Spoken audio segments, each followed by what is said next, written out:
The Subcommittee on Communications and Technology will now come to order, and I recognize myself for 5 minutes for an opening statement. I want to welcome everyone to this as we continue our committee's Oversight of FirstNet, the authority charged with deploying a nationwide interoperable broadband public safety network. The First Responder Network Authority was an important fixture of the Middle Class Tax Relief and Job Creation Act of 2012. There is a lot of work that has been done by this committee and others, and it has gone into reviewing the recommendations from the 9/11 Commission on how to better prepare our first responders in times of crisis. Interoperability has long been a challenge for our state and local authorities, and in the wake of the recent natural disasters and, of course, the terror attack that took place in New York City just yesterday, we have realized how incredibly important that it is that not only we do this, but that we get this right. There is no room for error when you are facing a disaster and need these communications. I thank the witnesses for appearing today. Mike Poth is the CEO of FirstNet. He now has both the privilege and the pressure of this huge undertaking. We know that it is going to be successful, and we look forward in making certain that the implementation is smooth and that the continuation is one of success. Chris Sambar is a senior VP at AT&T, and his company is the winner of FirstNet's RFP to gain access to 20 megahertz of the 700 megahertz spectrum. Our friends from the states include John Stevens, who is the New Hampshire Statewide Interoperability Coordinator, and Brian Moran, who is the Virginia Secretary of Public Safety and Homeland Security. Their unique perspective of what states are thinking will illuminate how to avoid a top-down approach that could lead to failure. Rob LeGrand consults now, but was the CTO for Washington, D.C. in building out a public safety broadband network. I'm sure that he is going to be able to help us sort out issues that the states and localities face, and perhaps can even give us a little bit of a more granular view on how to address challenges that are in our rural and tribal areas and how we work to calculate their decisions. As you all know, this past September, FirstNet delivered its network plans to the combined states and territories. Part of what brings us here today is the December 28th deadline from that notice for those states and territories to elect whether they will accept the plan. Under the statute, states are permitted to opt in to their respective state plan or opt out of the FirstNet network and build and maintain radio access network, or RANs, from other providers, but still meet interoperability requirements set by the FCC. I think it's also worth pointing out that while AT&T will build the FirstNet RAN in opt-in states or territories at no cost to each jurisdiction, public safety entities will still be responsible for paying subscription cost and end-user device expenses, and they are not required to subscribe to the FirstNet service. We must ensure that choice remains a paramount principle as the states and territories proceed with their decision-making and their implementation. While there has been some debate on schedules and fees, subscriber levels, device availability, and whether the network will be able to deliver mission-critical level services, I know the panel today can help us sort through all of these issues to further reaching this goal. At this time, I yield the balance of my time to Mr. Lance. Thank you very much, Madam Chair. Before I begin, let me say that our prayers are with the victims of the terrorist attack in New York yesterday, the worst loss of life in such an attack since 9/11. On 9/11, first responders from all over the tri-state area responded to the unprecedented attack on the World Trade Center. Several issues with their communication system, including interoperability and resiliency, hindered the coordination of these fine public agencies. The equipment and networks used by the various departments that responded from all over the area, including New Jersey, were in many cases incompatible. These issues were recognized by the 9/11 Commission. As New Jersey was one of the first states to opt into FirstNet, I am interested in learning how our state and others, working with AT&T and the providers to prevent future challenges with interoperability and public safety agencies, as well as improving the resiliency and security of our public safety networks. Thank you for being here today to discuss this important topic. I yield back. The gentleman yields back. At this time, Mr. Doyle, you're recognized for 5 minutes. Thank you, Madam Chair, and thank you for holding this hearing, and thank you to the witnesses for appearing before us today. FirstNet and the National Public Safety Broadband Network have come a long way and made great progress in the 5 years since the program was established. FirstNet has designated its partner in AT&T. States have received their build-out plans, and 25 states and 2 territories have already opted to accept FirstNet's plans. By the end of the year, all states will have to decide whether to opt in or opt out of the FirstNet plans. I'm pleased with the progress that FirstNet and AT&T have made, and I hope this program continues to perform well as more states opt in and the build-out of FirstNet begins in earnest. Now, I know a lot of hay has been made recently about the opt-out process and the costs for states that choose that route. States looking into opting out seem overwhelmed by the potential punitive cost and the risks they take on in building and managing their own network. Companies seeking to get states to opt out see this as a barrier to their entry into this market and a stumbling block to meaningfully engaging with states. To my mind, the costs and risks placed on the states for opting out are steep, because building and maintaining these networks is a hard and risky endeavor. Without access to tens of billions of dollars necessary to build out a dedicated network of their own, states that opt out need to gamble on a private partner's ability to leverage private capital, utilize a relatively small amount of shared spectrum, and undertake the build-out of a hardened multi-billion-dollar communication network. And they need to do all of this in a time frame that is competitive with FirstNet, using technologies and systems that are fully interoperable. To my mind, the monetary risks are so great because this is a hard problem, and the likelihood of failure is high. More to the point, the risk to the public at large and first responders is high if a state fails to meet its obligations. If building this network wasn't hard, Congress wouldn't have needed to create FirstNet. First responders wouldn't have died on 9/11 because of communication failures. And the 9/11 Commission would not have recommended the creation of a national interoperable public safety communication system. Building this network and deploying the service is a serious challenge, and we need serious solutions. States are free to make their own choices, but they need to understand and accept the risks. It's something I would encourage governors contemplating an opt-out to strongly consider. I've also seen reports of competitors seeking to sign up individual first responders complaining about the requirements of creating interoperable services with FirstNet. Let me say I am a strong believer in the value of competition, but I also believe that if other providers want to offer services to first responders, they need to be fully interoperable. Lower cost services and devices can't fix the problem first responders face if they're not interoperable. We are still seeing this issue today in Texas, Florida, Puerto Rico, the Virgin Islands, and the wildfires affected the areas of the West Coast. Americans are lucky and grateful that so many people volunteer to help when disaster strikes, and first responders come from far and wide to help. What we need to do is ensure that they have access to the best available interoperable technologies. If a competitor can provide that, great. If they can't, and they're putting equipment in people's hands that isn't interoperable, that is liable to create a problem rather than solve one. I look forward to the testimony of our witnesses and the discussion here today. And with that, Madam Chair, if there's no one on my side that would like my time, I will yield what I have left to Mr. McNerney. Well, I thank the ranking member for yielding. The recent wildfires in my home state of California shed light on the critical role of our nation's first responders and the need for first responders to be effectively communicating and receiving information during these emergencies.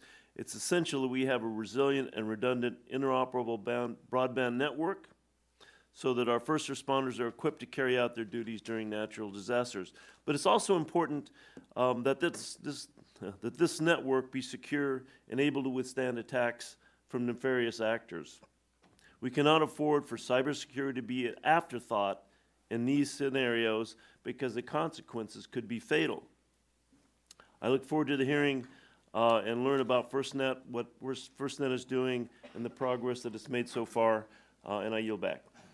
Thank you. Madam Chair, I'd like to introduce for the record an op-ed by Montgomery County's Chief of Police entitled "For Police First Responder Communications Network is Much Needed Good News."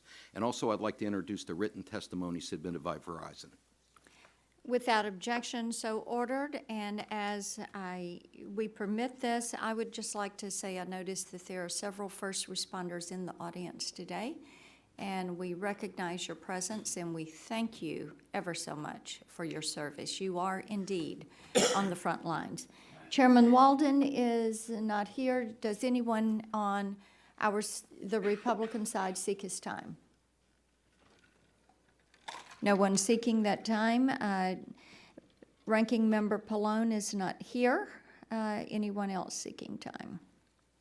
No one else is seeking time. Everybody's got a sugar coma going on. I know, yeah, too much of that candy. And we do thank all of our witnesses for being here today. We are grateful for your preparation, for your opening statements that were submitted in a timely manner, for your insights into what is before us. As you can see, this is something where there's bipartisan agreement. And doing our due diligence and conducting oversight is important. So we welcome each of you. I previously recognized you, Michael Poth, who's the CEO of FirstNet, Chris Sambar, who's the Senior VP at AT&T for FirstNet Business Solutions Global Public Sector, Rick Kaplan, who is the General Counsel and Executive VP of the National Association of Broadcasters. John Stevens is the Statewide Interoperability Coordinator for the state of New Hampshire, and Robert LeGrand, who is the former CTO of Washington, D.C., now a consultant. Again, we appreciate that you're here. We will begin our panel. Mr. Poth, you're recognized. 5 minutes. Great. Thank you, Chairman Blackburn, Ranking Member Doyle, and members of the subcommittee. Thank you for inviting me to testify today. I'm Mike Poth, the Chief Executive Officer of FirstNet. I'm pleased to be here to provide an update and progress on this important initiative for our nation's first responders. FirstNet is committed and accountable to this committee and Congress, but first and foremost to public safety. And it is the mission of serving public safety that drives my team towards exceeding the goals that you set out for us when you established FirstNet. I, too, would also like to thank the members of public safety who are in attendance today. We really appreciate their focus and commitment. We have faced an enormous task in developing this system over the past few years. Nothing like this has ever been done before, but thanks to the support of Chairman Walden, Ranking Member Pallone, and all of you here today, we are closer than ever to providing public safety what they have long asked for, a dedicated network that will save lives.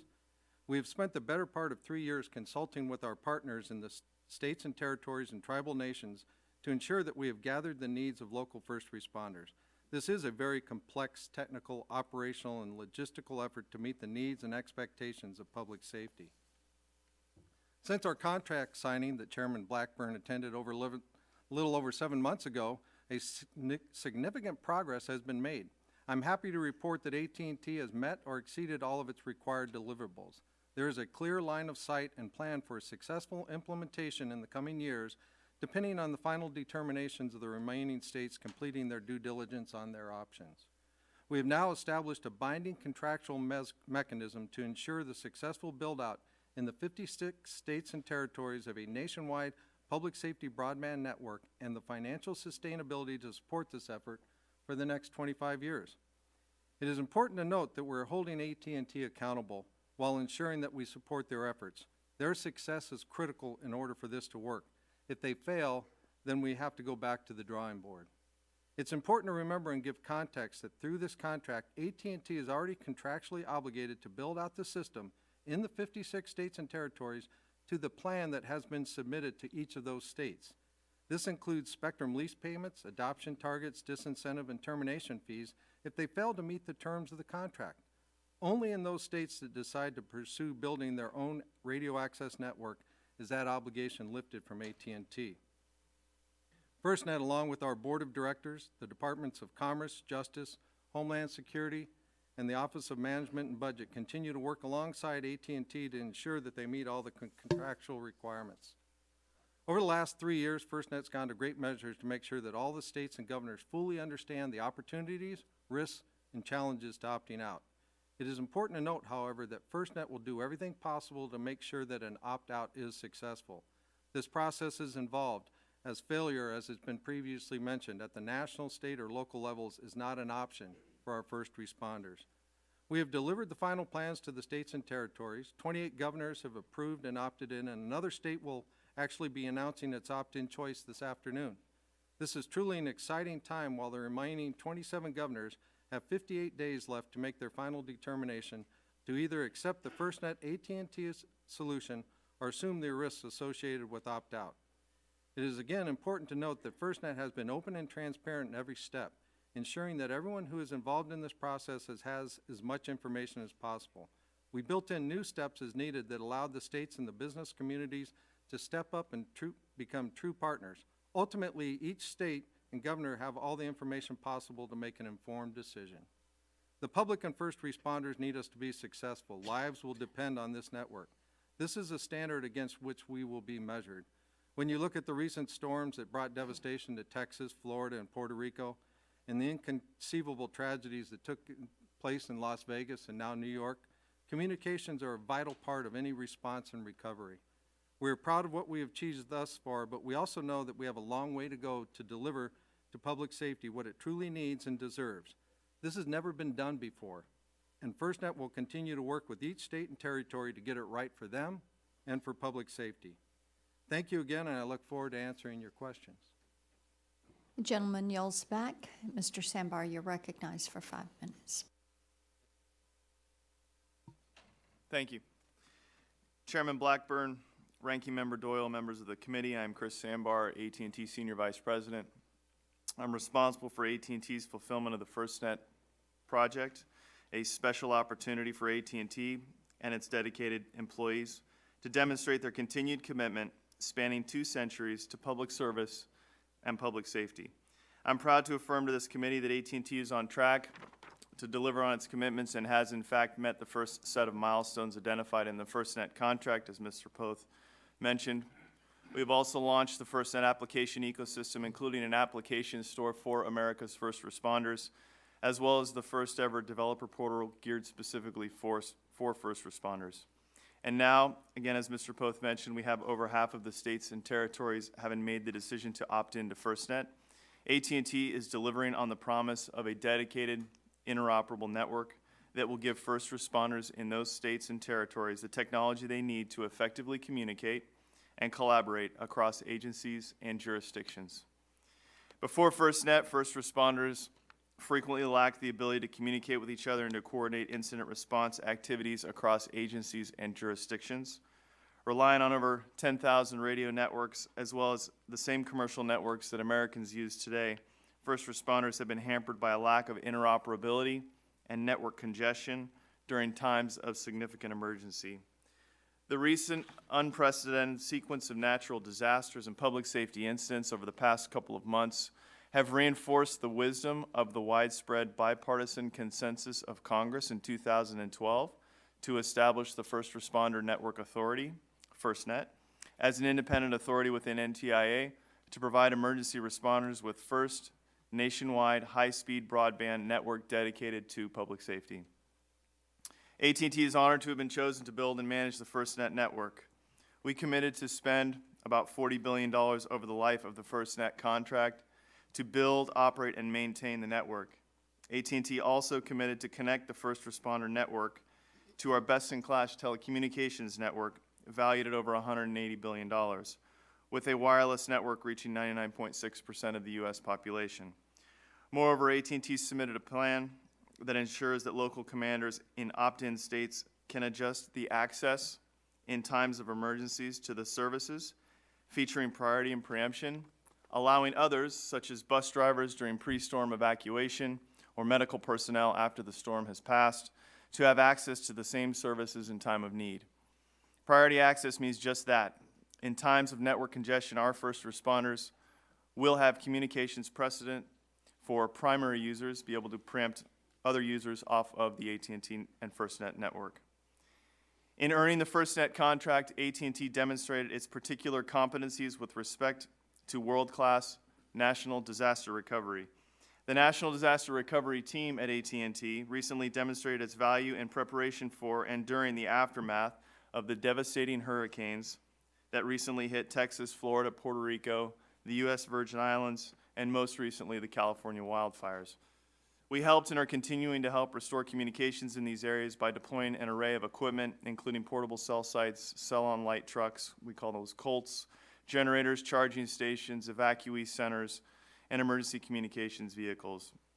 We use ships and chartered cargo flights to deliver this equipment to our NDR personnel in Puerto Rico. In Northern California, we were able to move mobile restoration assets in quickly and place them in areas where fire had destroyed our communications equipment and where first responders needed them most.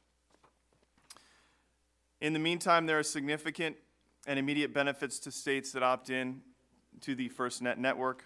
Opting in eliminates long-term risks associated with funding, building, and for the next 25 years, maintaining a network that interoperates with the FirstNet network. Public safety entities in states or territories that opt in can purchase at competitive rates service with key features such as quality of service, priority access, and preemption. Notably, preemption over the AT&T LTE network for primary users is expected by this year's end. In conclusion, I'd like to reiterate that Congress intended for FirstNet to provide the public safety community with what it demanded for years, a single interoperable public safety network. That network that AT&T is building for opt-in states and territories brings security, priority, and preemption, and I look forward to answering any questions you have today. Gentleman yells back. Mr. Stevens, you're recognized. 5 minutes. Madam Chair, good morning. Member of the committee, good morning. I certainly appreciate the opportunity to speak here today. Let me preface my remarks by saying that there's no greater advocate for FirstNet than the state of New Hampshire. As a former state police commanding officer, what often would keep me up at night was knowing that troopers, police officers, firefighters, and EMS personnel were in the field in some areas with little or no communications. So when I came back to state service approximately 10 years later, many of the interoperability communications issues still existed. My first conversations with FirstNet, approximately about 3.5 years ago, New Hampshire was going to receive a significantly small footprint. As one of the last recommendations of the 9/11 Commission, FirstNet was created and Congress appropriated $6.5 billion to build a nationwide network, a nationwide dedicated first responder network, not a national network. Even though FirstNet was under an edict to develop rural areas, we recognized early on that there would be many areas of the country that would be underserved. Having the opportunity to see FirstNet maps and illustrated limited coverage, and looking at New Hampshire maps that certainly the northern part of the state was not being addressed, we looked at possible other opportunities. Knowing the information and being familiar with FirstNet advertised timelines of 90 days for a governor to make a decision and 180 days to develop an RFP, award an RFP, and create an alternative plan that would need to be submitted for approval, the timeline that was provided was unrealistic and unattainable for New Hampshire and probably many other states. With that in mind, the state of New Hampshire, through the statewide Interoperability Executive Committee and its Data Communications Working Group, began to develop an RFP in July of 2015. That in of itself turned the industry upside down. Industry people were taking every opportunity to dismiss New Hampshire and its intentions for putting the RFP on the street in December of 2015. On September 7th, 2016, the Governor and Council awarded a no-cost, no-obligation contract to Rivada Networks. Why? Because the proposal that was submitted was so intriguing that it could not be ignored. From September 2016 to September 2017, the state of New Hampshire, along with Rivada Networks, developed an alternative state plan that was delivered to Governor Sununu on or about the same date as the FirstNet AT&T state plan was delivered. Today, we are the only state in the country that has an alternative plan in place. I mentioned early in my testimony that there was no greater advocate than New Hampshire. because it is an officer safety issue, and it means increased capability to provide services to our citizens and visitors. So it is unclear to us why FirstNet, NTIA, and now AT&T would wish to make the reality of an opt-out decision so onerous and difficult. At the beginning of last month, October 2017, New Hampshire SEIC made a unanimous recommendation to opt out. Why? Because the alternative plan was far superior to the FirstNet AT&T plan that was delivered in regards to coverage and price. We are operating in good faith, and we understand that there are regulatory permissions that need to be reached. However, based on what we know and what we've been dealing with, is that we feel threatened by policy and procedure, not by law. We will not allow this opportunity to fail, and we have every confidence in the proposed networks that is being proposed. Was that the intent of the law that created FirstNet, or was the intent to provide to the first responder an unprecedented opportunity to communicate in the most difficult of situations? It is unfortunate from our perspective that in some ways, FirstNet seems to have lost its intended mission. When we first looked at this, we looked at this as a win-win situation. New Hampshire would secure an investor to build the infrastructure at no cost to FirstNet, where FirstNet could invest the $6.5 billion elsewhere, and then New Hampshire would enter a fair and reasonable leasing agreement with FirstNet for the utilization of 20 megahertz of 700 spectrum.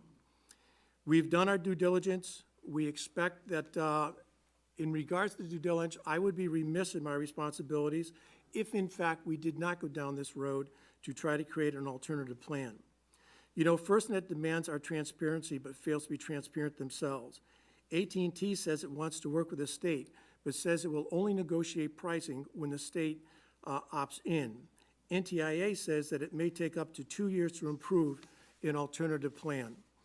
I applaud Governor Sununu and all the work that has been accomplished in New Hampshire, which has also provided direction for many states who are weighing in on their options. When the scales seem to be tipped, when pressure is enhanced, and when unprecedented obstacles and ridiculous skewed, which can only be seen as threatening states to opt in, we believe it's worthy of review. In conclusion, New Hampshire has done its due diligence, and our only mission is to make FirstNet successful in New Hampshire. Thank you.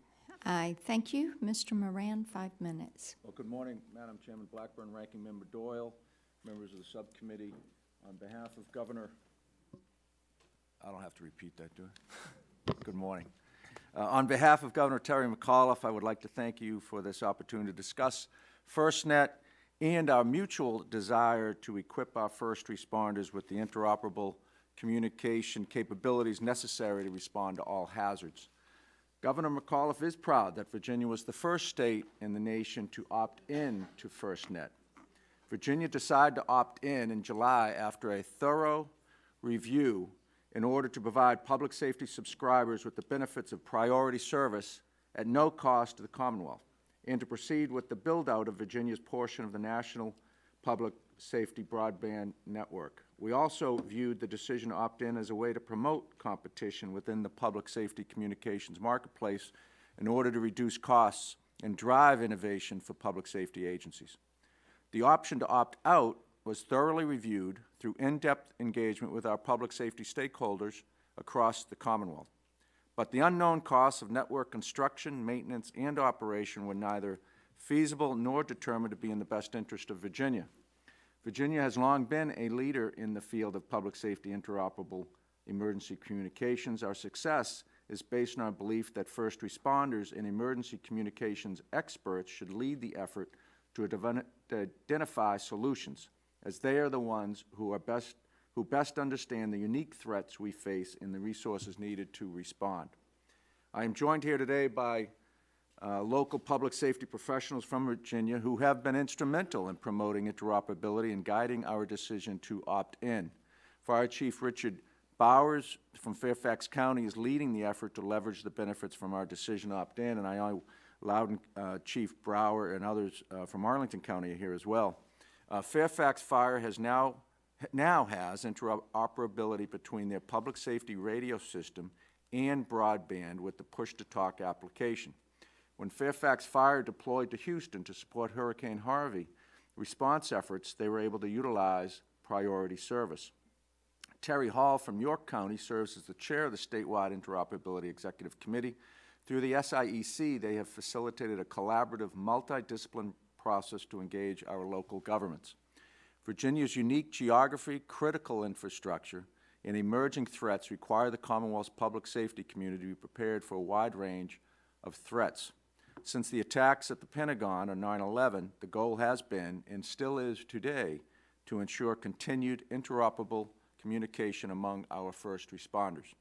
We saw the importance of this past June when Representative Scalise and his colleagues were victims of a horrible, violent attack in an Alexandria ballpark. Again in August, our Commonwealth was attacked when a large demonstration of white supremacists and neo-Nazis and counter-protesters descended on the city of Charlottesville for a rally that resulted in the death of Heather Heyer and 2 state police troopers. It's tragic situations like these that highlight the importance of equipping our first responders with the tools they need to save lives. We believe that our decision to opt in creates the opportunity to realize the ultimate goal of creating a dedicated, safe, secure, and reliable network for public safety in the least risky manner. Moving forward, we will continue to work collaboratively with FirstNet and AT&T to maximize the benefits of the network for the Commonwealth's public safety community. Essential to this collaborative effort is ensuring adequate coverage and reliability, especially in rural areas. We must ensure FirstNet and AT&T prioritize mission-critical voice and enhanced location capabilities in order to protect our men and women in uniform. As more states determine their best way forward, I know that public safety community will continue to provide feedback to Congress, FirstNet, and AT&T. Virginia's decision to opt in marked another significant step forward as we advance interoperable emergency communications for public safety, and we look forward to work our ahead.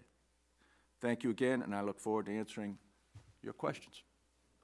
The gentleman yields back. Mr. LeGrand, 5 minutes. Good morning, Chairman Blackburn, Ranking Member Doyle, and members of the subcommittee. My name is Robert LeGrand, and I am the former Chief Technology Officer with the District of Columbia Government. I'm the former Program Executive for the National Capital Region's Interoperability Program. In this role, I led the district's land mobile radio upgrade and also led the development of the nation's first citywide 700 megahertz wireless broadband network for first responders. This network was considered a model for the nation and served as a testbed how broadband applications can be shared among public safety agencies. I left the D.C. government in 2007 and formed the Digital Decision. My firm leverages lessons learned from the district, the land mobile radio, as well as the 700 megahertz wireless broadband deployments to help states, locals, and even commercial customers prepare to deploy public safety broadband communication networks. I appreciate the committee's ongoing efforts to address this critical issue, and I thank you for the opportunity to present my views on FirstNet.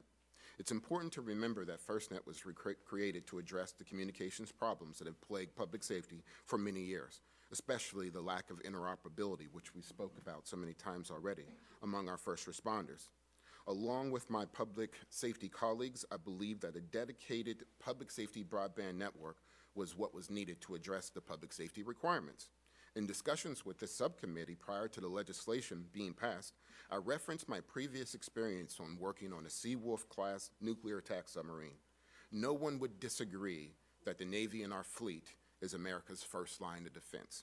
By the same token, no one should disagree that our first responders are our last line of defense, including their communication systems. Now, we would never consider a U.S. Navy and a Carnival Cruise Line partnership in order to cover the operating costs of a nuclear attack sub. So why would we rely on anything less than a fully funded, dedicated public safety broadband network for our first responders? Well, of course, that was not possible given the limitations of the available funding. I mean, that would have been $50 billion or more. But Congress was able to provide FirstNet, and they did a good job of putting this together, with spectrum and funding to support the development of a public safety broadband network and establish provisions to encourage the private sector involvement.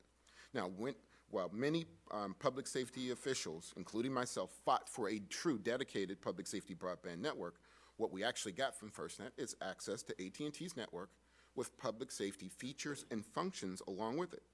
Now, while that may have been necessary, and it was, given the limitation of funding, was also means that we must look at this network and its competitive options for states to make sure that they have viable means to opt out from this commercial offering, because it is truly a commercial offering.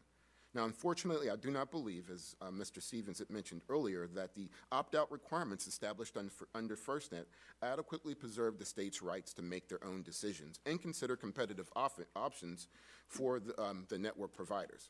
This is especially troubling given that half the FirstNet spectrum, half of it, came from state and local governments. That sacrifice in spectrum makes state and local governments investors in FirstNet. At a minimum, states should have the same ability as FirstNet to develop a public-private partnership. States should be able to choose their preferred network provider and use that provider's core to serve its public safety users as long as that network core complies with industry standards and is interoperable with AT&T's network. If states are required to use a network core provided by AT&T, then that means that AT&T must provide service to their public safety users. This is not the kind of opt-out provision that public safety had in mind. States should not be subjected to stricter limitations or harsher penalties or fees than AT&T. Competition is the reason why the United States has the most advanced commercial LTE networks in the world, and competition must continue to ensure public safety benefits from the tremendous innovation and advances in communications. If there's one thing that the public safety communications industry needs, it's competition at every level. FirstNet decided that a public safety broadband network was not a dedicated one, was not achievable, and instead chose a commercial solution. FirstNet should therefore ensure that this approach is implemented on several key principles. First, it should include support vibrant and fair competition. It should include an open and non-proprietary devices and applications that are available to all providers. It should ensure that interoperability for all networks is that, let me say that again. It must ensure interoperability for all networks that satisfy a minimum public safety standard. It should create incentives, not penalties, but incentives for private sector involvement that encourage broader industry support. And it should ensure a level playing field for the state's opt-out process. With this, I really appreciate the committee's time, and I look forward to answering your questions. Gentleman yields back. That concludes all of our opening statements, and we're going to move to the question and answer portion. And for all of our colleagues that are here today, Mr. Doyle and I have discussed how we want to stay right to that 5-minute questioning. And if you get to the end of your 5 minutes and you've got a question, if you'll submit it for a written response, that will help us to be mindful of everyone's time and finish the hearing prior to votes being called. So I recognize myself for 5 minutes for questioning. Mr. Sambar, I want to come to you first. Cybersecurity and cybersecurity measures, something we continue to talk about here in this committee. So as you're looking at this network and the build-outs and the integration, do you all have a strong cybersecurity plan? What type encryptions or firewalls do you have that will prevent some malicious cyber attacks? Thank you, Chairman. I appreciate the question. I'll start with, to Mr. LeGrand's point that he just made on interoperable cores. I think that feeds right into your question. Part of this is a nationwide interoperable network. Part of the strength in that nationwide interoperable network is reducing what I call seams or vulnerabilities as much as possible.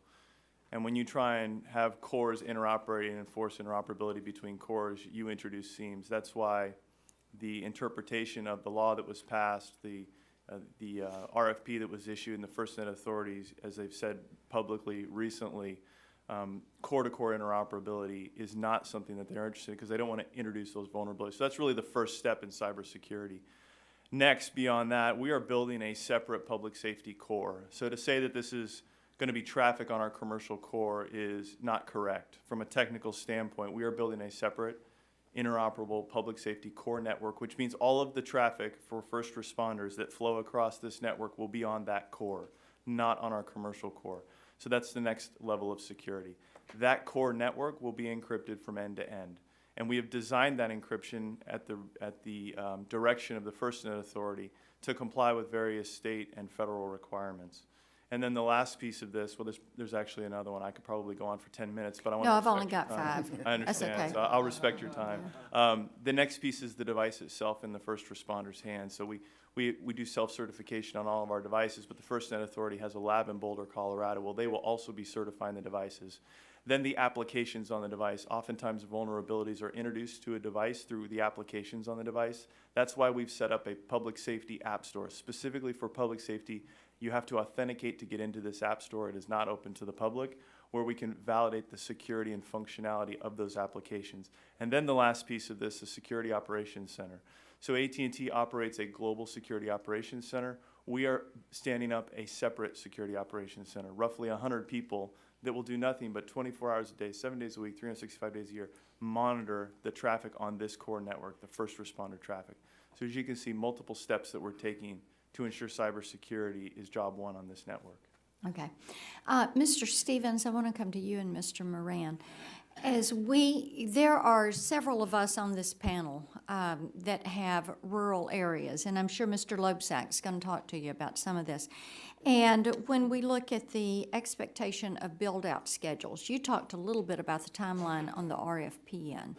So on the expectation of the build-out schedule for these rural and remote areas, as you are reviewing proposals, do you think that we should be confident they're going to be able to make these schedules? Should we be apprehensive? Should we change how we're reviewing and monitoring some of this ourselves? What do you think the expectation is here? And is FirstNet being helpful to the process or not? Well, I mean, obviously, Mike, please. I'm sorry, the state of New Hampshire certainly is a rural state, and it's divided by a number of different sections. The southern part of New Hampshire is considered really metropolitan Boston. We have a major rural area in the western part of the state and the northern part of the state. When we originally looked at the maps that were being provided by FirstNet early on in the process, much of the northern part of the state was ruled out as far as development was concerned. And in fact, FirstNet said to us at that point in time that primarily they would be looking at building out in Manchester and Nashville, which are the two largest cities in New Hampshire. Now, since that time, we have had a number of meetings in regards to build out and price. I will have to say that the meetings that we had with AT&T and FirstNet were extremely constructive. And we felt that the build out was much larger than we had originally saw from the original plans.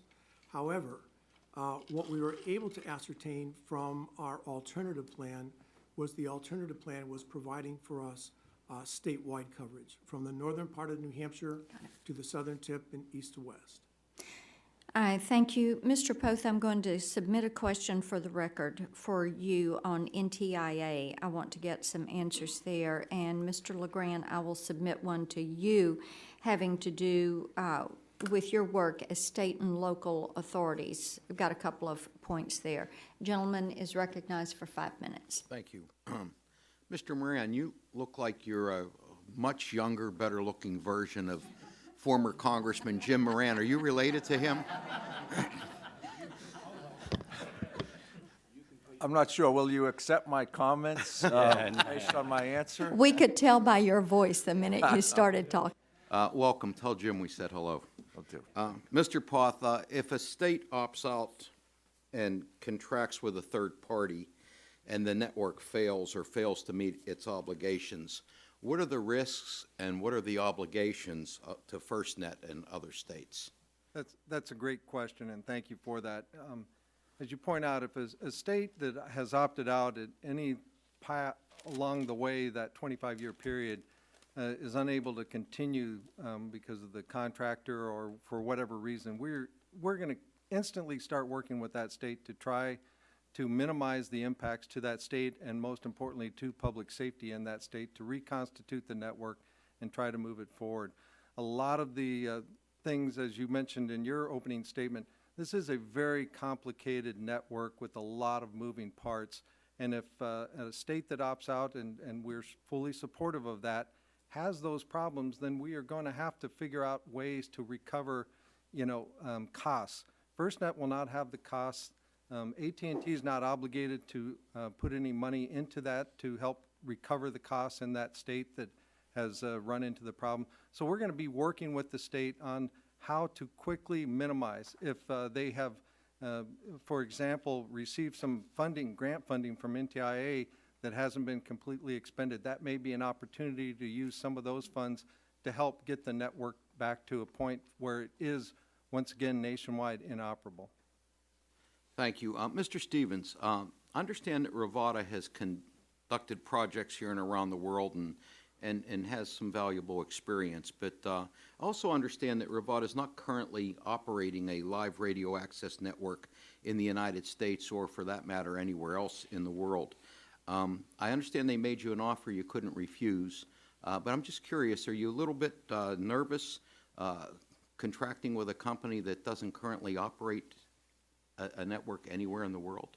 Well, based on the information that we've been provided through the alternative plan, and with the safeguards that we have enacted through the negotiation with Rivada, as far as having performance and surety bonds in place, we feel that as we move forward and actually develop a service contract, if in fact there should be a decision in New Hampshire to opt out, then we feel that New Hampshire is confident that we would be able to continue and provide a statewide application to FirstNet for all our first responders. Thank you. Let me ask Mr. Sambar and you, Mr. Stevens. We've seen, with the recent devastating hurricanes in Texas, Florida, Puerto Rico, the Virgin Islands, as well as what's happened in California with the wildfires, that communications can go down during disasters because of lack of electricity and for other reasons.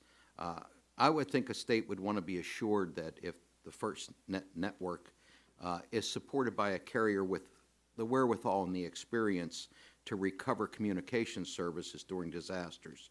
Let me ask you, what experiences does Rivada have in restoring communications during hurricanes and fires and other natural disasters of this magnitude? And I would ask Mr. Sambar the same question. Are you asking me, sir? Yes, sir. The only thing that I am familiar with in regards to communications that were set up based on a national disaster was Rivada's commitment to the state of Louisiana after Katrina. Mr. Sambar? So from AT&T's standpoint, Congressman, you're probably aware, the last 4 hurricanes, all of the restoration efforts, I could go into details, tornadoes, wildfires in California. We have extensive experience. Our National Disaster Recovery Program has been funded at over $600 million over the past 20 years. So we have a significantly large program. And I will note, just in the Q3 earnings that AT&T released last week, we noted a 2 cents per share earnings hit or earnings cost to AT&T based on the recent disasters just in the quarter. That equates to roughly $200 million in impact to AT&T. So obviously, a large company with the wherewithal to absorb impacts like that is probably very important to this program, and we think we are that company. Thank you. Madam Chair, I see in the spirit of what we're trying to accomplish here that I will not ask my other questions but submit them for the record for answers. Quick learners. Mr. Lance, you're recognized, 5 minutes. Thank you very much, Chair.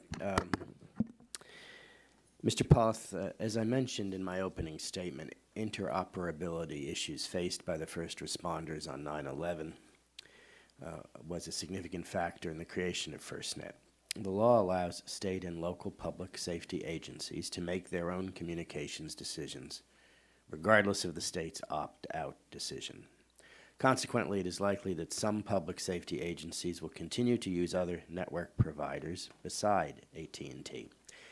Does FirstNet intend to establish agreements with other providers to enable interoperability across multiple networks?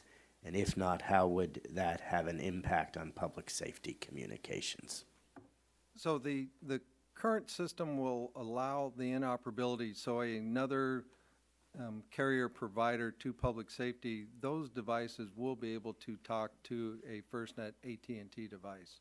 We are not going to be pursuing contractual relationships with other providers for that, since the inoperability is a requirement and it is a standard.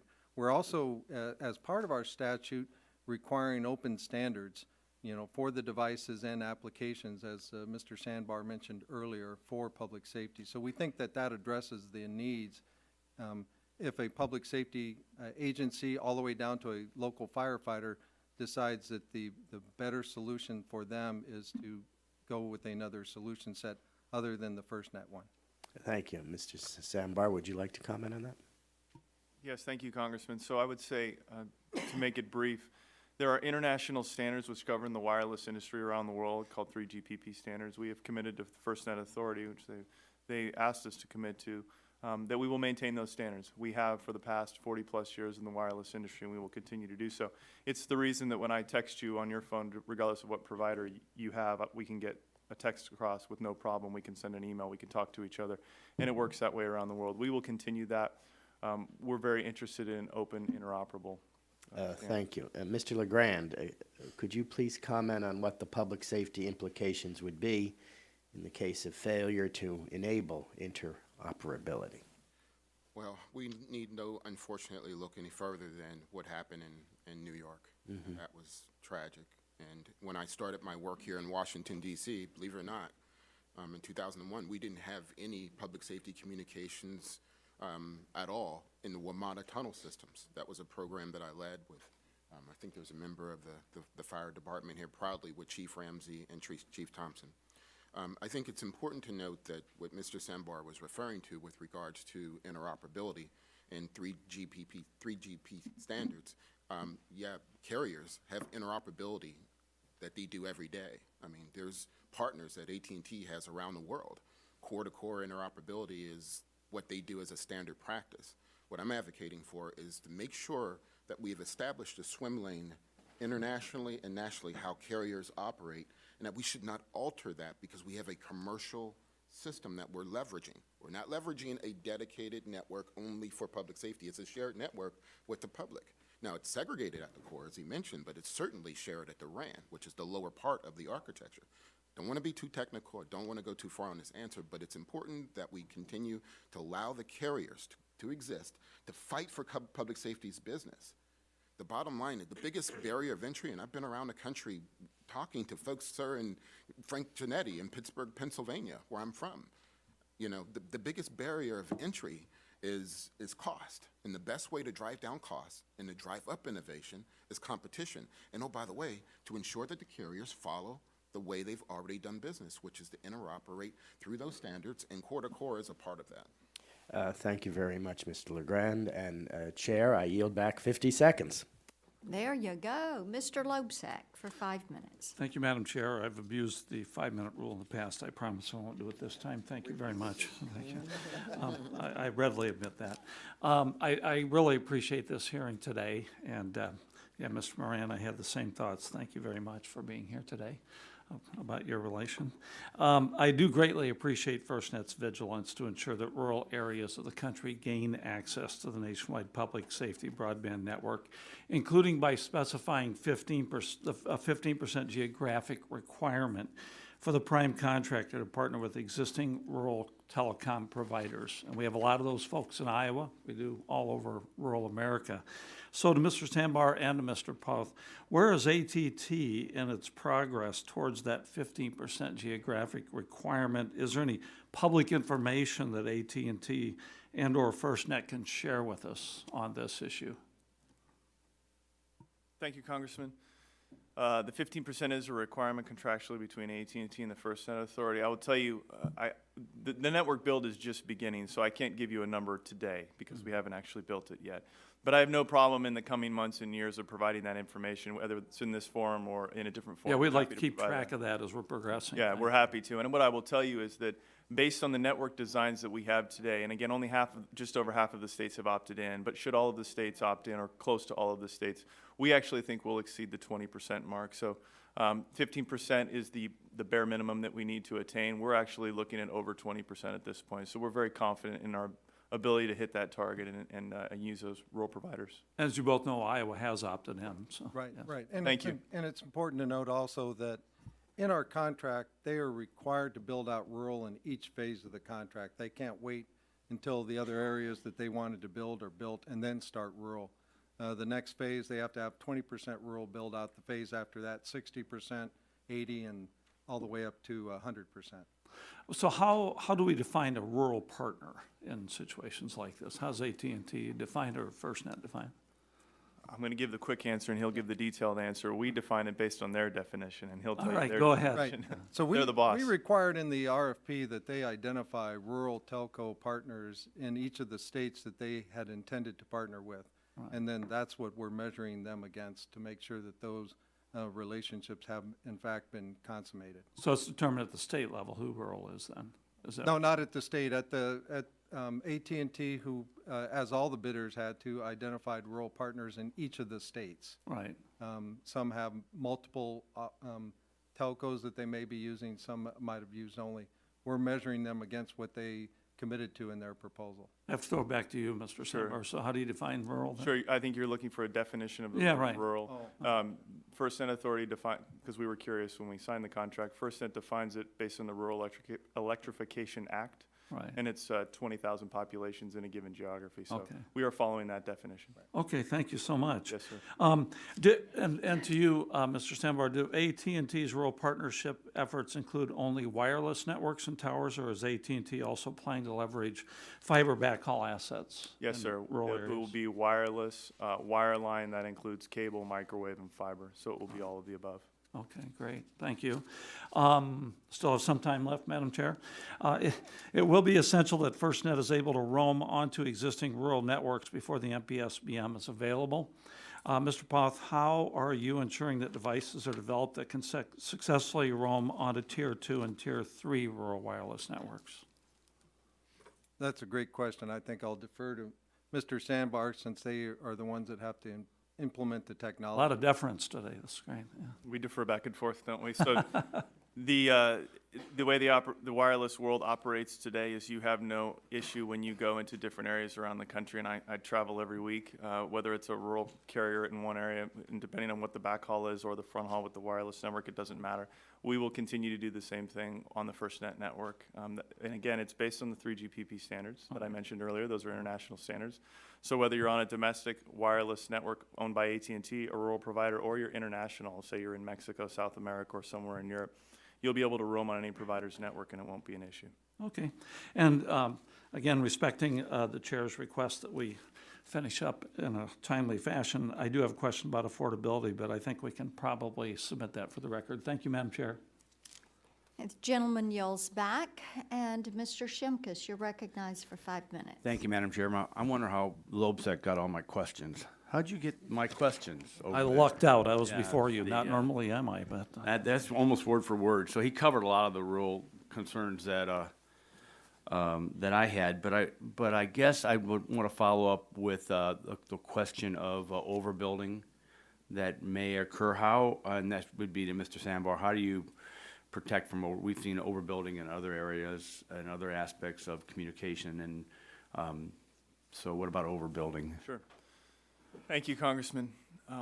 I should have started off my comments with rural, which is everywhere that I've traveled over the last year and a half around the country, whether it's a governor or the governor's staff, public safety entities, some of the gentlemen back here, the first responders, thank them for coming, but some of them have mentioned it to me. You need to cover rural areas. So we've gotten the message loud and clear. We absolutely understand that. We're embarking on an aggressive build plan to build out rural areas. Some of that will be AT&T building it, and some of it, that would be considered us building it. In some cases, we'll be using rural providers to build that out. The topic of overbuilding, the 15% was set because they believe that's an attainable goal. If our goal was to go and overbuild repeatedly, we would never hit the 15%, and we surely would not hit a 20% number, which is what we are projecting. There will be some cases where we can't come to commercial agreement with a rural provider, but in those cases, we will look to other rural providers to see if they are interested so that we can maintain that percentage with rural. So our goal is to use rural providers as much as possible. In many cases, their economics are better than ours, and it just makes sense for us to do that. Great, thank you. Let me go to Mr. Stevens from New Hampshire. I pulled up the FirstNet website, so maybe you can help explain this to me. They have that you have, the state has released a plan, and the state plan's review is under consultation. Is that how you Yes. view that? Yes. So when part of this plan is your opt-out, that's part of the plan that you've submitted to FirstNet? Or use an outside provider other than AT&T? No, we're in the process of reviewing all aspects in regards to opt-in and opt-out. No decision has been made by New Hampshire at this point in time. And basically, we are comparing the two plans, the alternative plan and the state plan provided by FirstNet, to ascertain what is best for New Hampshire. Okay. I appreciate that. Mr. Legrand, if AT&T and its partners did a bid for this to FirstNet, and then obviously they won the bid, are you in your opening statement, are you proposing that the bid specifications should be now modified? No, I'm not suggesting that the bid should be modified. I mean, as far as the responsibilities, the agreements, and what they're supposed to do. No, what I'm suggesting, just so we're clear, that FirstNet has, because, if we would have done a dedicated network, meaning, when I say dedicated, I mean. No, we got it. We've had that debate here about, we did this because we didn't have the money and we wanted to leverage the success of the private sector. The exciting thing about it is there's a real opportunity where FirstNet can say, well, okay, I agree that you may not want to establish any contractual agreements with the other carriers, but certainly try to meet with them to bring them in and incent them. Take out the penalties from AT&T, incent them. When I was a CTO here, my biggest problem is I couldn't get these guys in my office. Because they weren't, we're a small market piece now. The great thing about what's going on with FirstNet is they've created an opportunity where FirstNet can act as a regular. I only have 50 seconds left, so. Sorry. So let me go. I know you're very passionate, and I appreciate it. My daughter. Mr. Sandbar, do you feel that that some of these proposals may provide different goals and objectives than what was laid out in your original bid? I can't speak for the states and their goals and objectives. Over half of them have opted in, so they're completely aligned with our goals and objectives. And when we go into the states, we negotiate with them on where they want additional infrastructure, where they want generators, what areas they want covered, and we leave the decision largely up to them. So I think our goals are 100% aligned. I think there are some states that may have other goals in mind, not just a first responder network, but monetization, for example, to get money for the state budget. That's not what this is about. This is not a rural broadband initiative. This is for first responders, which does overlap into rural, thankfully. But I think we need to focus on first responders. That's what we're building this for.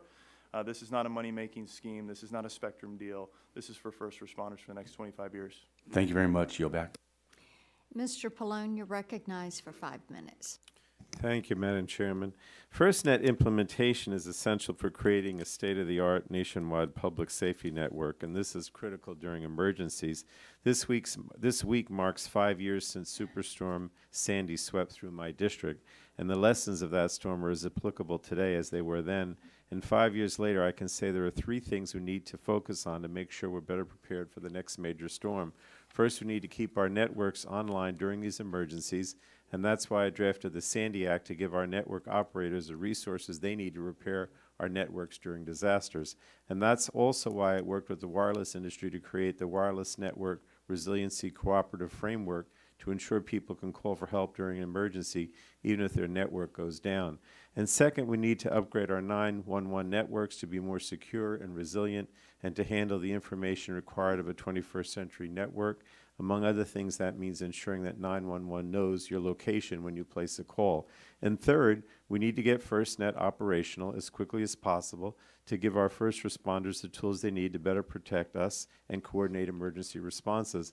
I wanted to mention specifically that New Jersey was one of the first states to opt in, which makes sense given JerseyNet's success as a proof of concept for FirstNet as a whole.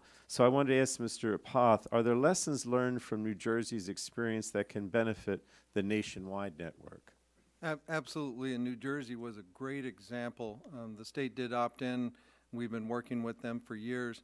But what actually happened with the recent hurricanes down in Florida, New Jersey, who had already opted in with their assets from JerseyNet, asked if they could respond down to Florida to help another state using those assets. So the nationwide response for public safety was happening in real time. So I think that was a great example of taking advantage of an early builder and of New Jersey's can-do attitude that really helped Florida with FirstNet assets that were residing in New Jersey. And we hope to see that that model replicates itself throughout the country. Well, thank you. I wanted to clear up some questions about the bipartisan law that we passed in 2012 that established FirstNet. First, when Congress passed the law, we made clear that states could opt out of the wireless portion of the network, but they are prohibited from building a different core of the network. So again, Mr. Poth, is that your understanding of the law as well? Yes, and as it was discussed earlier, one of the other complications with any additional cores is around that cybersecurity, and that's something that we can not be have any leniency. This must be a robust, secure network, but a single core is the intent, and that's what we're executing to. Well, thank you. The second thing, when we passed the law, some of us were concerned about the way states divert 911 fees to other projects. And to stop that from happening to FirstNet, we required all fees raised by the states to be invested only back into the network.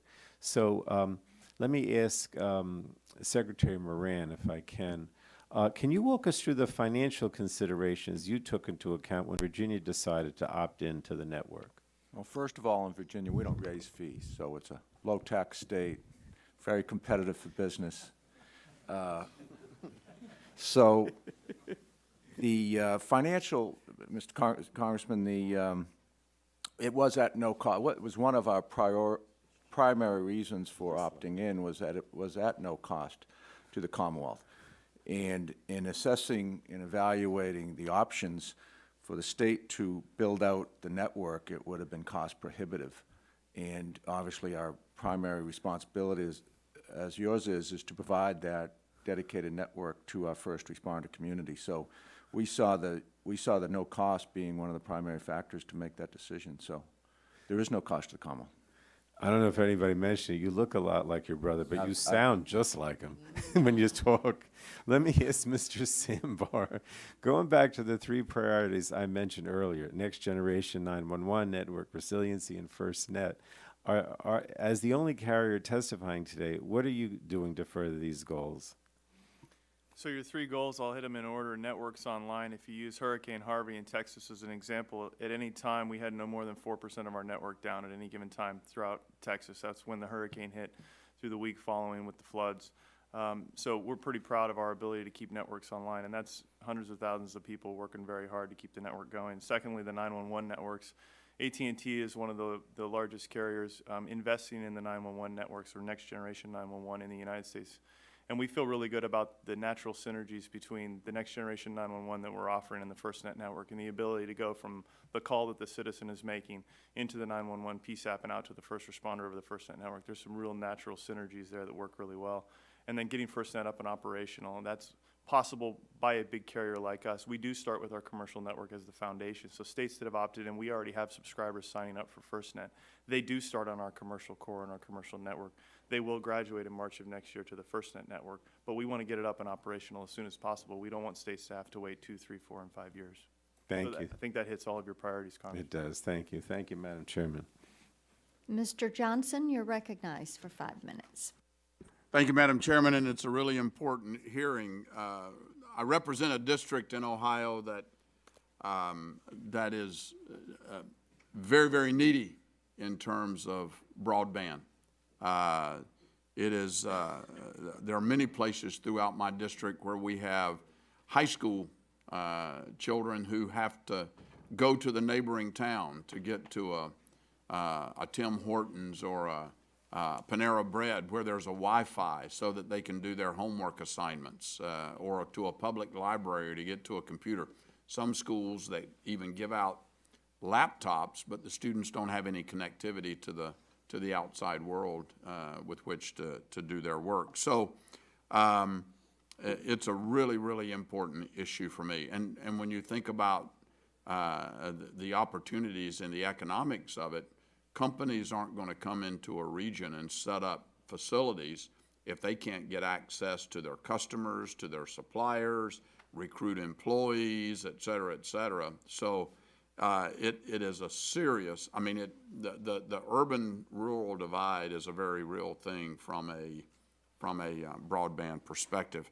Mr. Sambar, first of all, thank you for your service. I appreciate that. I have a number of Navy SEALs in my district back in Ohio. I could probably throw their names out there. And I worked for Admiral Tom Steffens. I don't know if you remember him, but Yes, sir. he was my last boss when I was on active duty at Special Operations Command. So thank you for your service. The build-out of rural broadband obviously is a priority of mine. I've held multiple roundtables in Ohio to discuss with stakeholders the benefits and challenges of broadband deployment. If a state such as Ohio opts into FirstNet, how will it impact the broadband build-out in rural areas? Thank you, Congressman. Thank you for your service as well, especially helping my brothers and sisters at the Special Operations Command. I appreciate that. So as I mentioned earlier, it's not a rural broadband initiative, but the benefits for rural customers and those in rural areas are unbelievable when it comes to FirstNet. And I'll give you a specific example. I won't give you the state, but a state in the South that has opted in, one of the main requirements that they put on us was they said we want every school in our state covered with coverage, wireless coverage, and they're not all today. And they told us specifically which states or which schools were not covered, and we went out and did wireless surveys to ensure that they were. And they said not only do first responders go to those areas, but in a lot of those areas, those are the severe weather centers where people evacuate to. So we said absolutely, and we fulfilled that requirement for the state. So this goes back to the flexibility of the program, the ability of the states to negotiate where they want the incremental coverage. The public-private partnership between us and the FirstNet Authority makes it possible. You noted the challenging economics in some cases to cover rural areas.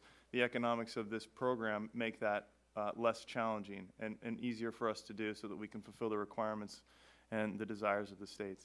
Sure. And I'm sure I don't have to tell you and the rest of the panel how important first responders being linked in is to a rural community. I mean, it takes a long time sometimes to get from point A to point B when something goes down, whether it's a natural emergency or criminal activity or whatever, an accident, whatever that may be.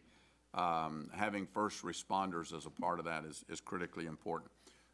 For the entire panel, and we'll go right down the line, first and foremost, we must provide our first responders with a reliable network and the tools they need to prepare for and respond. We just talked about that. Can you describe the benefits for first responders in rural areas if the state chooses to opt into FirstNet? Let's just go down the line here.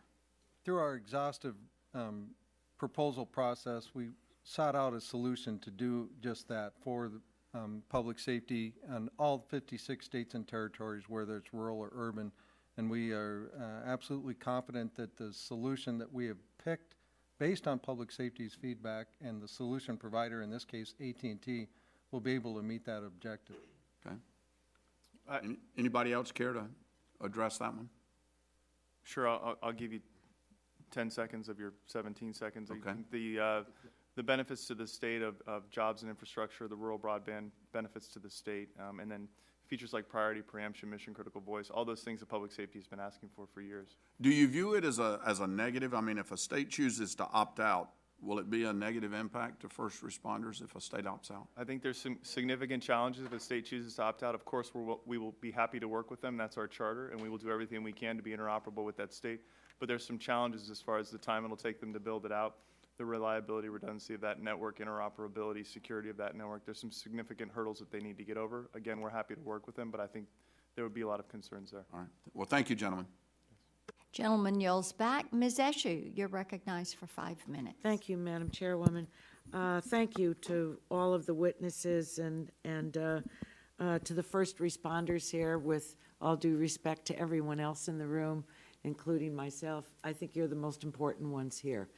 When the 9/11 Commission made its recommendations to Congress, which is a very long time ago now, we've been at this for some time, 16 years ago that the country was attacked, there was one recommendation that Congress had not made good on, and it was to build a nationwide interoperable public safety network. And I was bound and determined that we would get that done. Proud of the legislation, proud that we moved ahead, and that the Congress passed it. But I think that in light of what the country has undergone in just the last handful of months, and most recently in my home state of California, I spent last Saturday from 6:30 in the morning till 9:30 at night touring, meeting with the public officials, public safety officials, first responders, victims in Sonoma and Napa counties. I really think that we need to go back to the air raid system, because there really wasn't anything that worked, or very, very little. And this is the second decade of the 21st century. So we have a lot of work to do. In California, relative to AT&T's existing coverage throughout the state and the interoperability of the public safety broadband network with other cellular networks, how is AT&T dealing with coverage areas where you're not the dominant carrier in that area? Just very quickly. Yes, Congresswoman. So we're in the process of negotiating with California. As you know, they haven't opted in. I know that. We're in the process of negotiating. They have some problems with you, but how are you dealing with coverage areas where you are not the optimum and others are? So we've given them a significant number of sites that they can move around in the states and give us priority areas so that we can cover those areas that are not covered today where other carriers are dominant. In those areas where other carriers So wait a minute, what does that mean? That You means want the we're- state to we're gonna tell build the big- ones that are more dominant than you? No. That what? No, Tell me how that works. We're going to build big cell towers in the places where we don't have coverage so that we can cover ubiquitously throughout California to give them the coverage they're asking for. California has come to us and said, we need coverage in these areas. And we've said, okay, all we'll right. build those areas out. How are you going to ensure interoperability with the public safety network with jurisdictions that use other networks? So just like we do today, if you have a different carrier than I have on my phone, we can talk to each other. That's called interoperability, and we will maintain that in the future. This will not be a locked-in proprietary network. Why are there penalties? Did the Congress do that, or is it part of your contract? It's my understanding that in California's case, I think relative to the RAN, the penalty would be in the area of $15 billion. Who came up with that? How do you make that determination? No, And that- why are there penalties? There, excuse me, there aren't any penalties right now. What that 15 Well, billion. that doesn't make me feel too good. You Right. just said right Oh. now. Are there going to be? And where did this 15 billion So approximately that come was from? FirstNet's attempt at trying to make sure in our full transparency. So in the state of California, as we talked about earlier, if they opt out and they have a problem where they have to default and they're not able to continue to work, the estimates could be as high as that number.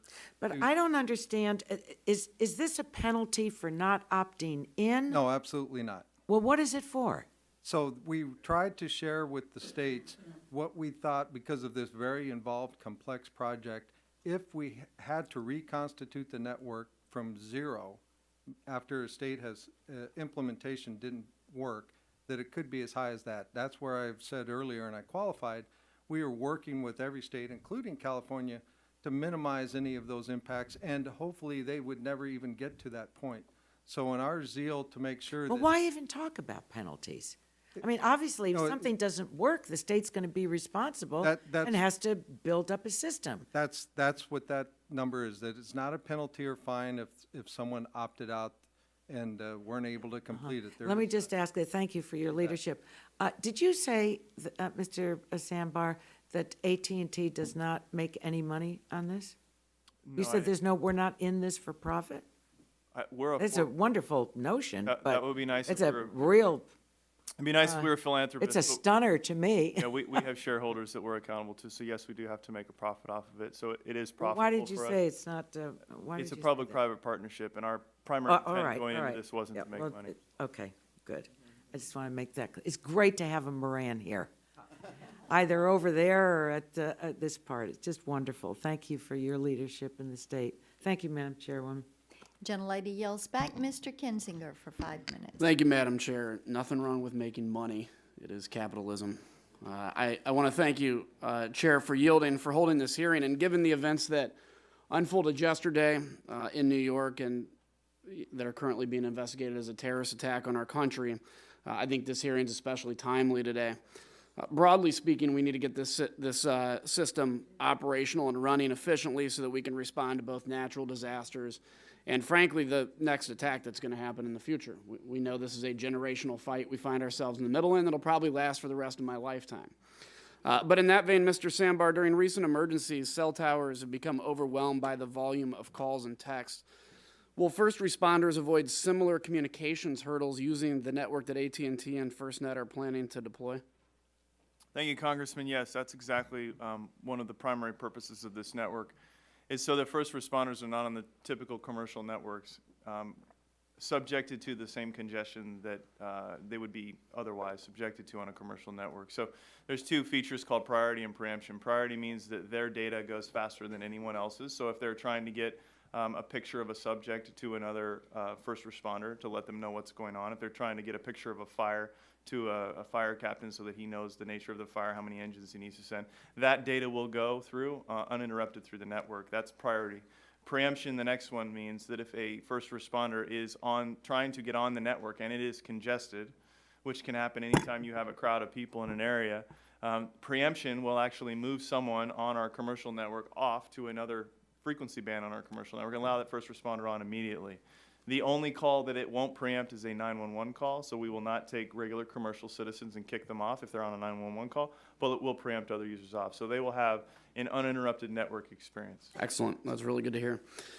Switching gears a bit, Mr. Poth, with regards to the lease terms that FirstNet sent to the states, is there a process for appealing FirstNet's terms, or are these effectively take it or leave it? And how did you develop those terms? So the spectrum management lease is just a draft. We tried to provide that information early so the governors and their teams could review what would be a working document that we would negotiate probably 2 years from now. Unfortunately, based on the statute and the regulatory requirements of first going to the FCC for approval of an alternative plan, then to NTIA, literally it would be probably about 2.5 years. So this was just a draft of some of the concepts that are important as the license holder, FirstNet, to be able to lease that portion of the spectrum to a state. So there is absolutely, we're going to work with the states now and through this entire process to make sure that they feel comfortable and their questions are answered. So it's not take it or leave it. You're saying this is an early draft and yeah, this is a working draft because we wanted to provide, we didn't want states to get through 2.5 year process and then start looking at terms and say, well, why didn't you tell us this 2.5 years ago? Okay, and I understand that NTIA has yet to issue a notice of funding opportunity, which would presumably provide the states with detailed information regarding the process that NTIA intends to use in its review for state applications for spectrum and construction grants.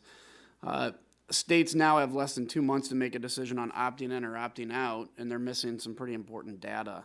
When is NTIA going to release that notice? Talking to NTIA as recent as yesterday, they have published those into the system and it's going through clearance, so they hope within the next few days it'll come out, that guidance. Okay, hopefully, that'd be good. And lastly, let me ask you, in the FirstNet press release dated June 19th of this year, it stated that the FirstNet state plan comes fully funded and will require no additional resources from states to deploy or operate the network. It would seem then that opting into FirstNet is more economic for states than opting out. However, there's still some unanswered questions with respect to processes and determinations that have been made. In order to fully ensure that FirstNet is the best and most economic option, we do need more answers. So will you commit here today that you'll work with Congress, the states, and stakeholders to provide these answers to the best of your ability? Absolutely. Excellent. We've met with some states over 30 times over this process, and we're going to continue to do that for the life of this program to make sure that all their questions are answered no matter what. Great. And to the five of you, thank you for being in here. Thanks for giving us your time. And with that, I'll yield back. Gentleman yells back. Mr. McNerney, you're recognized. Well, I just want to say, the chair, that I appreciate enforcement of the 5-minute rule, being on the lower end of the committee here. Mr. Poth, we've recently seen a series of natural disasters in California, flooding, earthquakes, and wildfires, including the devastating wildfire we had a couple of weeks ago, in which 120 cell towers were down and destroyed. In planning and building out and hardening this system, you know, the resiliency of the system, how does FirstNet plan to account for those types of disasters? We require of AT&T via the contract that the installations are public safety hardened, and how we're measuring that is against reliability and uptime. But even with that, unfortunately, Mother Nature in particular, no matter what hardening is done, can affect those towers. One of the other requirements that we have is, and Mr. Sandbar alluded to it, is deployables and the ability to quickly recover into an area. They are contractually obligated throughout the 56 states and territories in those areas where their existing assets go down to restore the network as quickly as possible, and we're going to hold them to that. Thank you. Mr. Sandbar, do you plan to provide ways to ensure that communication continues when cell towers go down during the process, before the minis can be in place? Absolutely. As Mr. Poth mentioned, reliability and uptime on the network is our priority. So whether that's something happens to the tower, which that'll always happen. You can't keep a tower from burning up, right? That's going to happen. But the deployables, as you mentioned, I actually have a picture of one here in the wildfires in California. So this is a mobile 1-ton truck that you pull out. So you're saying that can be in place almost immediately? Yeah, it is. You can see the fire in the background. So this was actually put up immediately after the fire passed through, burned the tower down. We drove this in so that the first responders in the area had communications. Very good. Sir. All right, device security, which you've already responded to a certain degree to the chairwoman's questions, it's very important to me. I introduced a bill, Securing IoT Act, which requires that cybersecurity standards and certifications be established for wireless devices. What cybersecurity or industry standards or guidelines is AT&T considering in developing FirstNet? So similar to my response earlier, just to recap, the cybersecurity starts at the device level, the applications on the device as well as the device itself. So AT&T will be certifying all the devices. The FirstNet Authority has a lab in Boulder, Colorado. They will certify the devices as well. So what standards are they using? The AT&T has our own proprietary standards. FirstNet has developed their own proprietary standards that they will be certifying the devices based on. So is there any acceptance of those standards? Yeah, and what the FirstNet standards we're drawing from is with NIST, Department of Justice, OMB, DHS, and some of our fellow federal agencies to make sure. We're also capitalizing and requiring that AT&T bring private sector best practices to bear on the cyber approach too.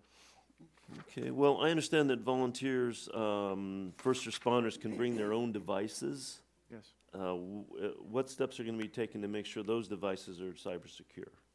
So they can bring their own devices, and it's up to them what device they use. If they're purchasing an AT&T device, again, it will be certified, and they will know that.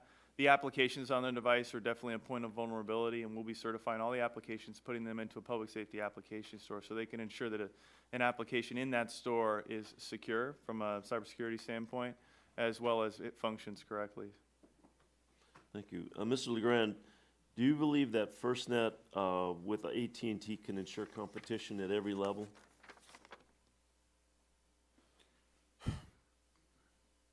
I think they have the opportunity to do that.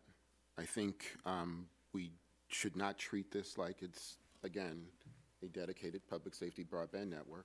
I think we set up a competitive environment and that FirstNet leverages its position to, again, incent other carriers, to that wildfires, to the hurricanes. You know, the bottom line is what's in the best interest of public safety is all the carriers competing to drive down costs and create the best possible environment. So I think they're in a very good position to do that. Yes, that would be my answer. Do they need additional incentives to make sure that they improve competition? I think that FirstNet has the opportunity to, you know, to reach out beyond AT&T. They've got their contract with AT&T. Continue. I'm not questioning that. But there's an opportunity to embrace the other carriers and say, look, if you come up with these level of standards and you bring your networks up to this, then we can have all these guys competing because again, the best thing for public safety is low cost and greater innovation, and competition is what gets us there. Thank you, Madam Chairman. 13 seconds. You're doing well. Mr. Bilirakis, you're recognized for 5 minutes. Thank you, Madam Chair. I appreciate it. I'll stay under the 5 minutes as well. No guarantees, though. I'll try. Thank you again for having this hearing. Governor Scott in my state of Florida has issued a notice of information to review the FirstNet proposal as compared to other options the state may have.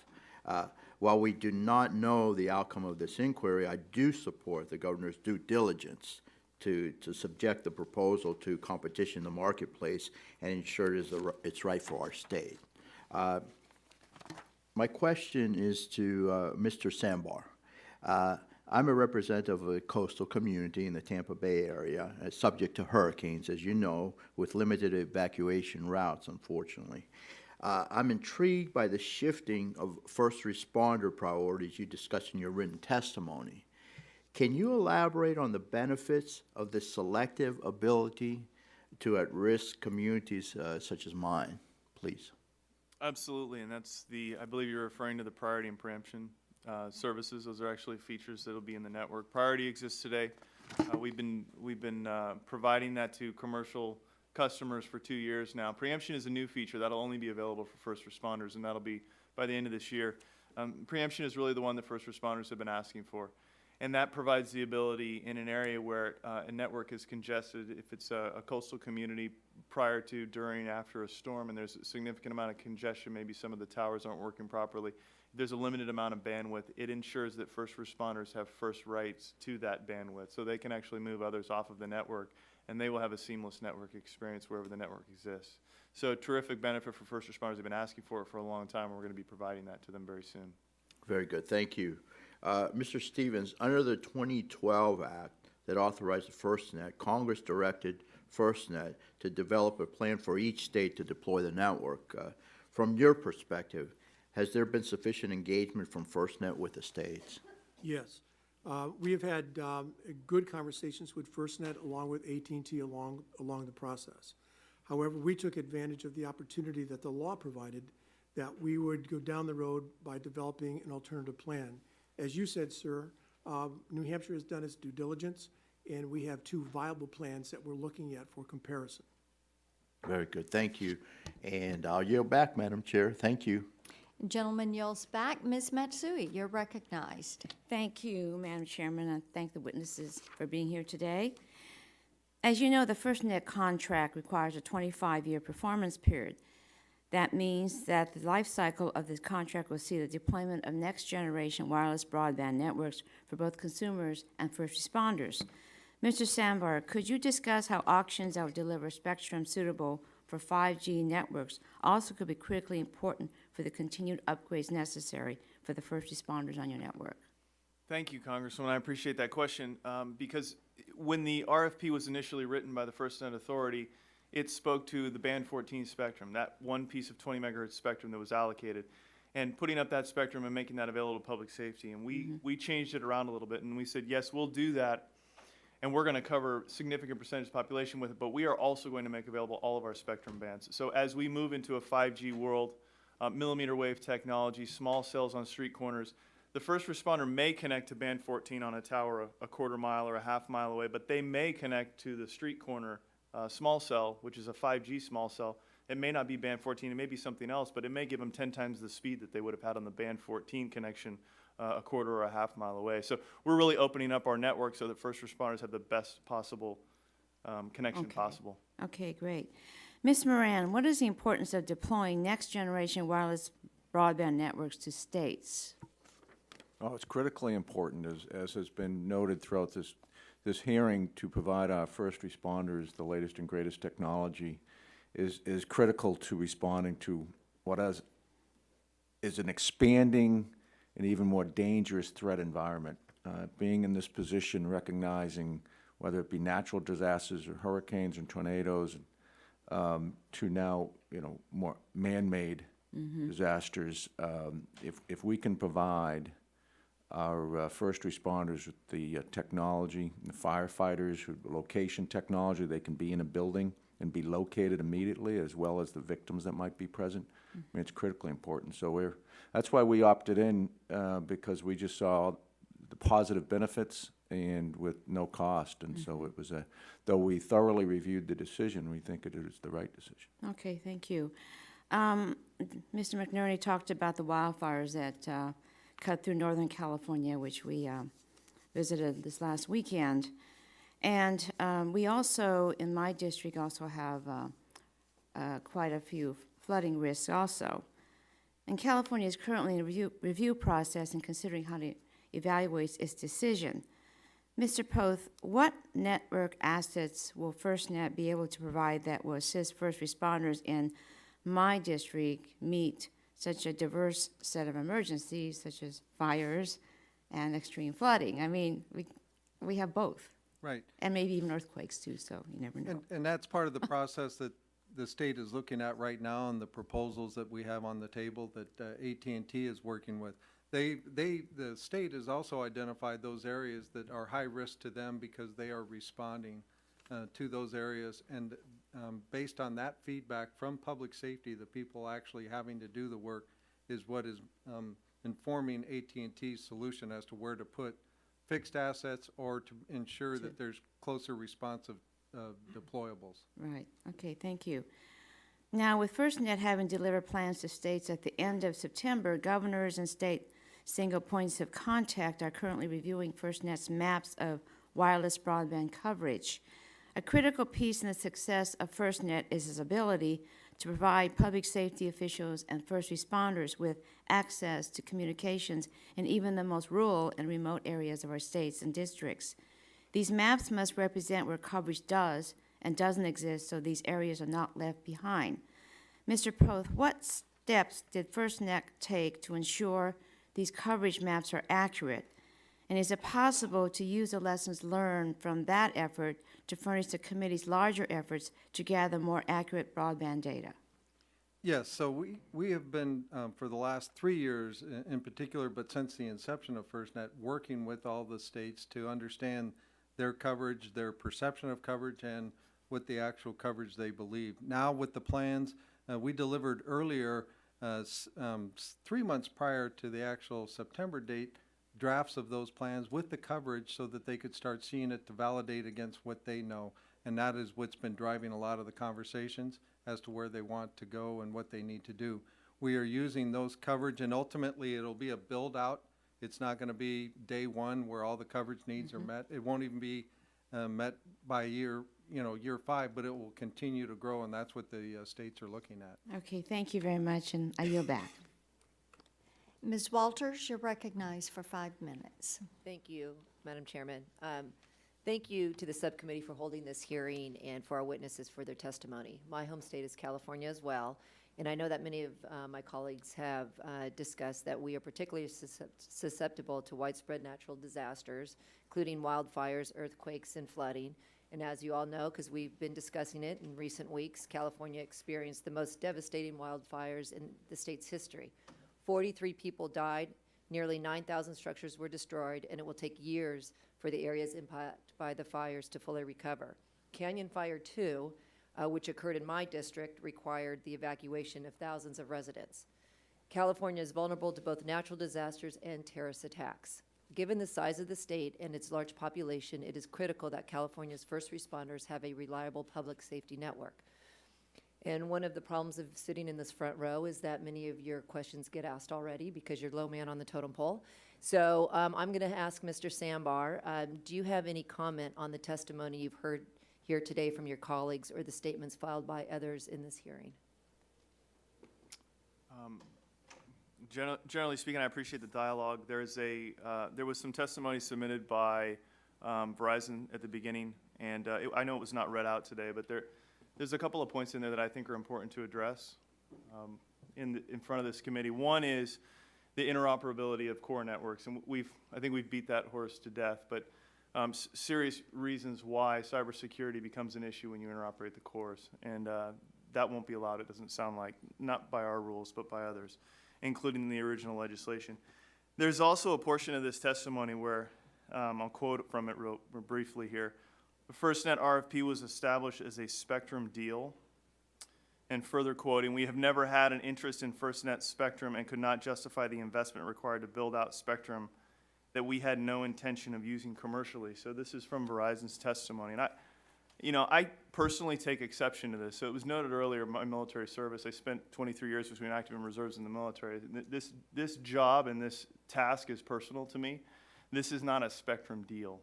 To the Congresswoman's point earlier, AT&T is going to make money off it. We're a for-profit company, and I'm not trying to hide that fact, but this isn't about spectrum and a spectrum deal. This is about serving first responders, the folks that are behind me. We're building something really special here, and we're giving them something they haven't had in a long time that the 9/11 Commission said that they needed, that you said that they needed, and that's what we're doing here. So I just want to set a level playing field and let everyone know that this isn't a spectrum deal. That's really not the right way to talk about this. We feel very passionately about that. Okay, thank you. Yes, Congress. Mr. Poth, in addition to having to cover termination fees, in the case of California, as it was reported, it's been $15 billion. Are there any potential risk of a state opting out of FirstNet? It's, the risk is not whether they opt out or opt in. If they opt out, we're going to do everything we can to make them successful. The risk is that the state that pursues an opt-out truly has a robust solution with financial sustainability. 25 years is a long time, and this is a very complex project. Billions of dollars are being spent. We are investing, the Congress has allowed us to invest $6.5 billion in the spectrum. So this is not a trivial exercise, and the length of the program and the complexity creates a risk. But it's something that FirstNet realizes, and we will work with the state, whether they opt in or opt out, for the next 25 years to make them successful. But the integration and the complexity and the delays of an opt-out state just by statute complicate matters, certainly. Okay, thank you, and I yield back the balance of my time. Gentlelady yields back. Mr. Engel, you're recognized for 5 minutes. Thank you, Madam Chairman. Let me thank you to all the witnesses, and let me start with Secretary Moran. Virginia was the first state to opt in to FirstNet, and Virginia, like New York, has withstood some devastating and high-profile disasters over the years. So let me ask you, now that Virginia has opted in, what additional tools will it have to respond to these disasters? Well, I referenced the ability of Fairfax County and their fire when they went to Houston to respond to Hurricane Harvey, and some of the additional technological benefits they've obtained from the FirstNet opt-in. But I would say, and I very much appreciate this hearing because it has brought to mind all of the issues with respect to our opt-in decision, all the things we discussed. But we need to maintain vigilance, and I say we in terms of Congress has to be vigilant, because this hearing has identified a number of ongoing discussions we're having at AT&T, and I would second Mr. Stevens' point that their access, their availability to us has been excellent, and we've had those discussions. But you know, the rural concerns, but having access to what they are offering is just is critical to being able to respond to the ever-increasing and emerging threats. So we just have to make sure that relationship with AT&T remains robust so that we can have access to all what they have promised. Well, talking about the various tools, when would you expect to see those tools come online?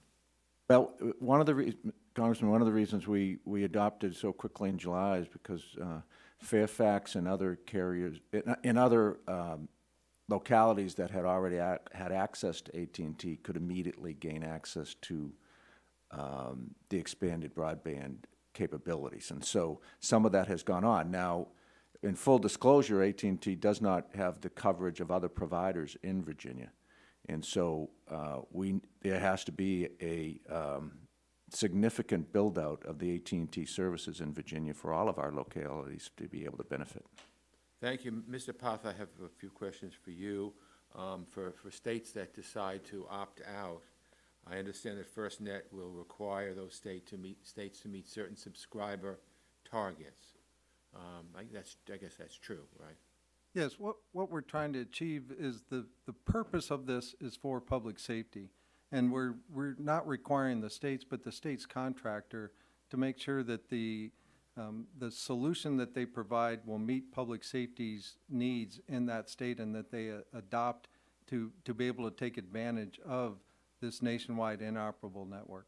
How closely do the state requirements mirror AT&T's requirements in the national contract? They're very comparable, absolutely. Comparable. We're What- not asking the state any more than what we require of AT&T currently that is under contract. What if a state falls short? What penalties will they face? I know That's, issue was- we had the discussion a little, that's impossible for us right now to try to determine. We've tried to place a range, but we don't know what the nature of a state that would have a default. We don't know the state of, what the technology will even be, say, in year 12. So it's, the only thing that I can absolutely say for sure is that we will be working with the states during that entire time.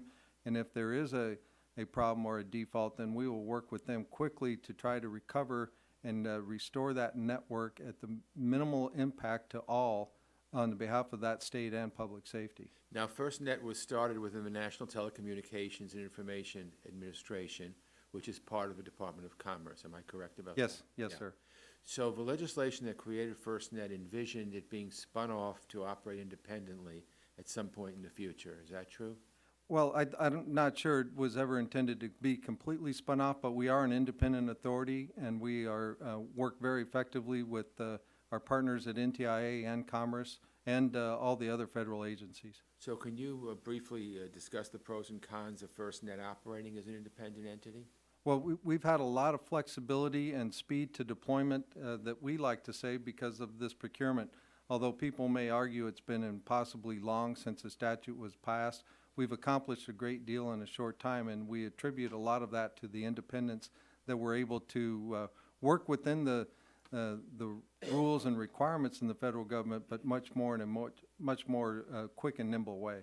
Are we reaching that point in the near term as an independent entity? Are we? I don't see a particular need right now, because I think we're addressing all the needs to make the states and public safety successful, and we're certainly in a position to make AT&T successful within the constraints of the contract. So what needs to happen first if we're not there yet? I think the thing that we need to do is we've got to execute. We got to make sure on behalf of the federal government and public safety throughout this country that the promise is actually fulfilled, and we think we have a good way of achieving that through this contract. Thank you, Madam Chairman. Gentleman yells back. Before I conclude, I ask unanimous consent to enter a list of documents into the record.